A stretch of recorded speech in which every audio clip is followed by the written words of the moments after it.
पर या यूट्यूब चॅनलवर तुमचं हार्दिक स्वागत आहे. मी कोकण प्रिन्स आणि मी कोकणातील विविध प्रकारचे व्हिडिओ माझ्या यूट्यूब चॅनलवर टाकत राहतो आणि तुम्ही नक्की बघू शकता विविध प्रकारचे. आज कोकणाबद्दल माझ्या तुम्हाला माहिती द्यायचं आहे. महाराष्ट्राच्या पश्चिमेस किनारपट्टीवर वसलेले कोकण हा अरबी समुद्र आणि पश्चिम घाटाच्या मधला सुपीक पट्टा आहे, जो आंबा काजूसाठी बागा आणि नारळी पोपली जो ऐतिहासिक किल्ले आणि सुंदर किनाऱ्यापासून सुप्रसिद्ध आहे. याच्यामध्ये ठाणे, पालघर, रायगड, रत्नागिरी, सिंधुदुर्ग इथपर्यंत कोकण समावेश आहे. त्याच्यानंतर मत्स्य व्यवसाय आणि हापूस आंब्यामध्ये आमचा कोकण एक नंबरला आहे. आणि भौगोलिक स्थान उत्तरेस दमणगंगा नदीपासून दक्षिणेत तेरेखोले नदीपर्यंत हा प्रदेश पसरलेला आहे. याच्या पूर्वेस सह्याद्रीच्या पर्वतरांगा आहेत, तर पश्चिमेस अरबी समुद्र आहे. आता याच्यामध्ये तुम्ही बोलात प्रमुख जिल्हे कोणते येतात, त्याच्यानंतर मुंबई उपनगर, ठाणे, पालघर, रायगड, रत्नागिरी, त्याच्यानंतर सिंधुदुर्ग. त्याच्यानंतर कोकणाबद्दल एक विशिष्ट एक माझं वाक्य आहे, संस्कृती आणि निसर्ग. कोकणातील नारळ, सुपारी, फणस आणि काजूच्या बागा तेथील संस्कृती निसर्गाशी जुळून घेणारे दापोली आणि इतर ठिकाणी पर्यटन केंद्र म्हणून विकसित आहे. त्याच्यानंतर अर्थव्यवस्था. कोकणीत अर्थव्यवस्था म्हणजे प्रामुख्याने आंबा, हापूस, काजू, मत्स्य व्यवसाय, पर्यटन यावर अवलंबून असतो. कोकण रेल्वे आणि सागरी महामार्गामुळे या भागात अनेक वेगवेगळे ऐतिहासिक बदल देतात. आता ऐतिहासिक महत्त्व का देतात, कोकणाला ऐतिहासिक महत्त्व का देतात, तर कोकणाला अपराध्य असेही म्हणतात. या भागात अनेक ऐतिहासिक किल्ले आहेत. आता माझ्या इथे जर बदलते कोकण जर बघायला गेला तर चिपी विमानतळ आहे सावंतवाडीला. त्यानंतर राष्ट्रीय महामार्गाचे चौपदरीकरण आहे. कोकण रेल्वेच्या विकासामुळे पर्यटन आणि व्यापारात मोठी वाढ झालेली आहे. त्याच्यानंतर कोकण हे एक लोकप्रिय पर्यटन स्थळ असून निसर्गप्रेमी आणि पर्यटकांसाठी हे नंदनवन आहे.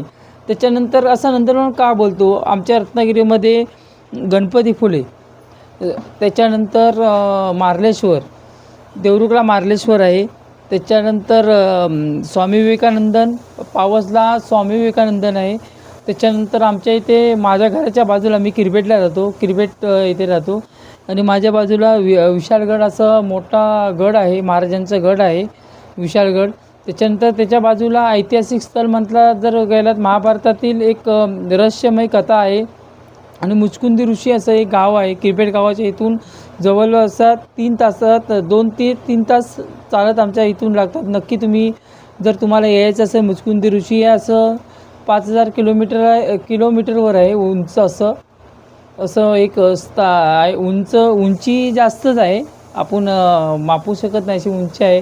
तर महाभारतामध्ये तुम्हाला कथा सांगायची म्हटलं तर भगवान श्रीकृष्ण आणि आपले मुचकुंदी ऋषी राजे जेव्हा महाभारतात त्यांनी कौरवांच्या बाजूने हे केलं होतं आणि त्या कौरवांच्या बाजून आपले मुचकुंदी ऋषी होते. त्याच्यानंतर एक पूर्ण जगात ज्याचा अंतच नव्हता, ज्याचा अंतच भगवान श्रीकृष्णांकडे पण तो त्यांचा पर्याय नव्हता. पण भगवान श्रीकृष्णांनी एक वचन दिलेलं होतं महर्षी आमचे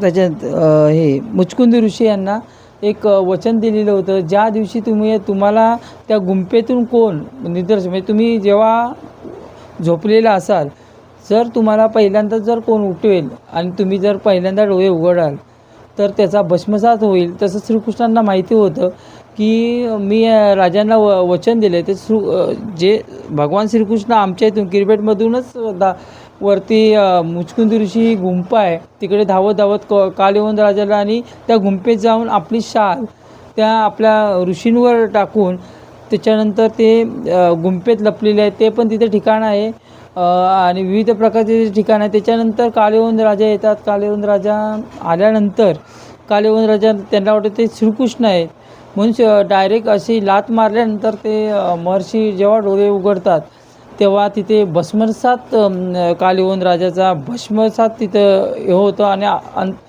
मृत्यू होतो. असं ठिकाण मोठं मुचकुंद ऋषी असं मोठं ठिकाण आहे श्रीकृष्णाचं. आणि कोकण सफरमध्ये यूट्यूब चॅनलमध्ये तुमचं हार्दिक स्वागत आहे. कोकणाबद्दल विविध प्रकारची माहिती मी देत जातो.